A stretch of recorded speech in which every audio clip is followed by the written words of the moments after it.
Hi, Emily. So apparently soon, in my mind, it means 1.2 months because it has been that long since I have been on a video. But I really do have a good reason this time.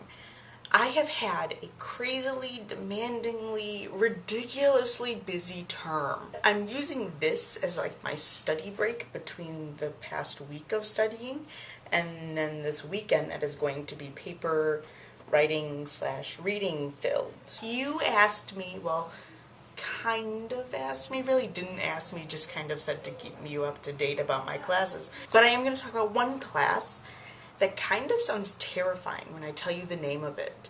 But it's actually really interesting. It makes me sound smart when I say the name. It's called Law and Ethical Issues in Biotechnology. Yes, it's an honors class. It's really interesting. I think it probably would have sparked some of our rare, but not really so rare, 12 a.m. discussions that we used to have. It's basically about genetic research, such as stem cell research, eugenics, cloning. The term paper that I'm writing for it, or will be writing for it when I actually start, it's on wrongful birth and wrongful life cases, which probably means nothing to you.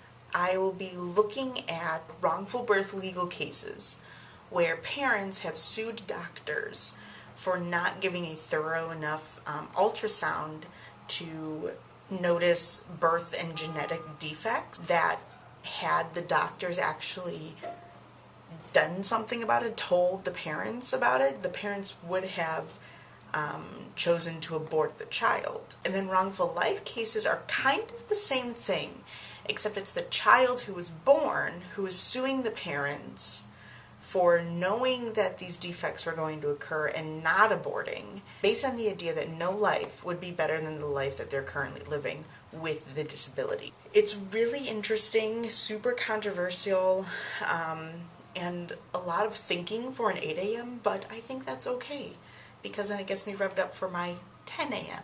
Another topic I want to talk about is actually a big current event, and it's the presidential election. We are 25 days from election day. We've had 2 debates, one presidential and one vice presidential, and the official day to register to vote is actually past us now. And last bit, I have actually voted through a wonderful process called absentee voting, which is really handy when election day is on a Tuesday and I am in Naperville. If you have been watching the debates, then you know that at the first presidential debate, really, Obama kind of let his supporters down. He wasn't really as strong as we would have hoped for him to have been.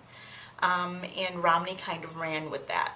There were some things that Romney said that Obama probably should have called him out on, and there were some things that Obama should have brought up that he didn't. But last night's vice presidential debate kind of made up for it. Biden really kind of saved Barack's butt, and overall lack of debatiness, which is a word now, and did so even using the word malarkey, which was an interesting event.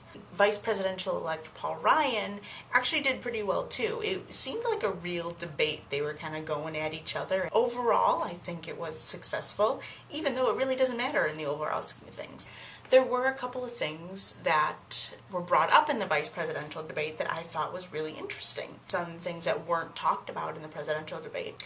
The first one is abortion. This was towards the end of the debate. I'm really glad that the moderator decided to bring this up, because I think it's a really important topic, and especially for these 2 candidates who are both Catholics. The way she phrased the question was basically, how has your religion factored into your beliefs on abortion? Let's just break it down. The Obama-Biden campaign supports abortion rights for women. They think that all women should have the right to get an abortion, no matter what the circumstances are. Basically pro-choice. The Romney-Ryan campaign supports abortion only in cases such as rape. Otherwise, they do not really support it. For the women voters, I think this is a really important distinction to be made, because who knows who you may know that will be in a situation where they need to face the choice of having an abortion. And I think one of the big questions that women should ask themselves is how much they want the government to control that aspect of their lives. Anyway, I hope this wasn't too controversial. I hope it was an okay way to start up videos again, since I don't count 1.2 months as a satisfactory response time. Hopefully I will see you soon, and hopefully we can get these videos back on track, and hopefully I won't be as crazy busy, and will be able to actually respond to you in a timely manner. I'll see you soon, Emily. Now I'm going to go do some homework. That's the weekend I get to look forward to.